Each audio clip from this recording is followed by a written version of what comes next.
The building was quiet when the first anomaly appeared. At 2:13 a.m. on November 18, 2021, the energy monitoring system in a mid-rise apartment complex in Cleveland, Ohio, registered a sudden spike from Unit 14B. It lasted 47 minutes before dropping back to zero. Normally, such fluctuations would be ignored in a building where appliances constantly cycle, but Unit 14B had been officially vacant for 8 months. The tenant had disappeared in March. Rent had gone unpaid, and after maintenance inspection confirmed an empty unit with removed electronics and no signs of occupancy, the apartment was declared vacant. Yet in late October, the smart meter system began recording nightly electricity spikes between 2 o'clock and 4 a.m. The pattern was consistent, not random, and in some nights the unit used more power than multiple occupied apartments combined. No keycard entries were recorded, no surveillance footage showed movement, and no maintenance work was scheduled. The question became immediate. If nobody lived there, what was using the electricity? Meridian Towers was a modern high-rise with smart meters, keycard access logs, and full surveillance coverage. Unit 14B belonged to Daniel Vescari, a software contractor who lived alone and kept a low profile. In March 2021, he vanished. Financial strain and sudden silence in digital activity suggested voluntary disappearance. And when maintenance later entered, the apartment appeared partially clear but not disturbed by force. Electronics were missing, drawers open, router unplugged.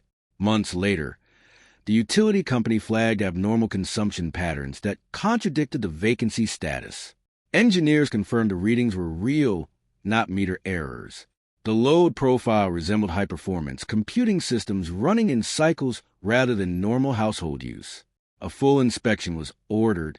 The apartment appeared unchanged, dusty, and empty, yet a previously disabled circuit breaker had been switched back on. This indicated unauthorized access after official vacancy.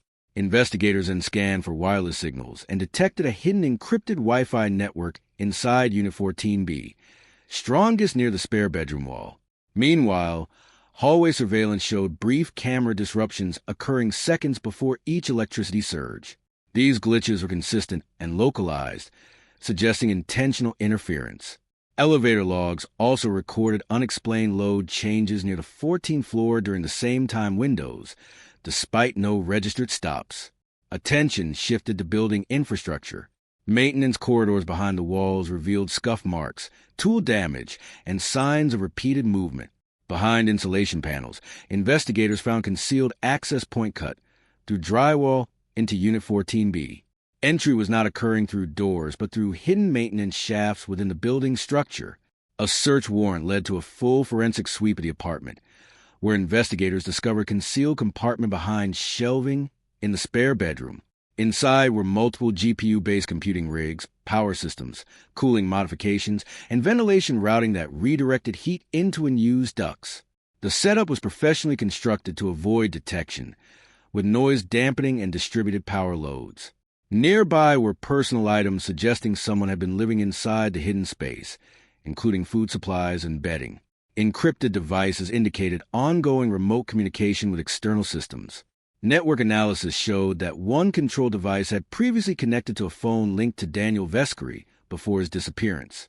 Financial records revealed prior purchases of computing hardware and indirect ties to shell companies under cybercrime investigation. This suggested the operation had been active before he vanished. However, identity uncertainty remained. Further investigation of access logs revealed repeated use of an expired maintenance credential belonging to former subcontractor Eric Halden. Surveillance confirmed movement near service corridors during spike periods, and law enforcement eventually apprehended Halden inside a maintenance shaft carrying replacement components and encrypted storage devices. He admitted to maintaining the hidden infrastructure, following strict timing schedules designed to avoid detection and exploit off-peak electricity pricing after 2 a.m. Interrogation revealed the system was part of a broader cyber operation processing stolen credentials and encrypted financial data through distributed computing tasks. The apartment functioned as a concealed processing node hidden behind vacancy records and building infrastructure. Vescari's disappearance was later linked to a separate homicide investigation in Toledo, Ohio, though full details remained unresolved. The operation had continued for months after the unit was declared empty, sustained by hidden access through maintenance shafts and carefully controlled electrical usage patterns. No residents noticed anything unusual, no alarms triggered, and no visible activity occurred. Only electricity revealed the truth. The hidden system was dismantled, maintenance access points sealed, and infrastructure redesigned. Investigators concluded the operation might have continued indefinitely if not for the recurring power spikes. The case became a reference for utility-based forensic detection, showing that even invisible criminal systems leave measurable electrical traces. In the end, the apartment looked empty, but the electricity usage proved something inside was still alive.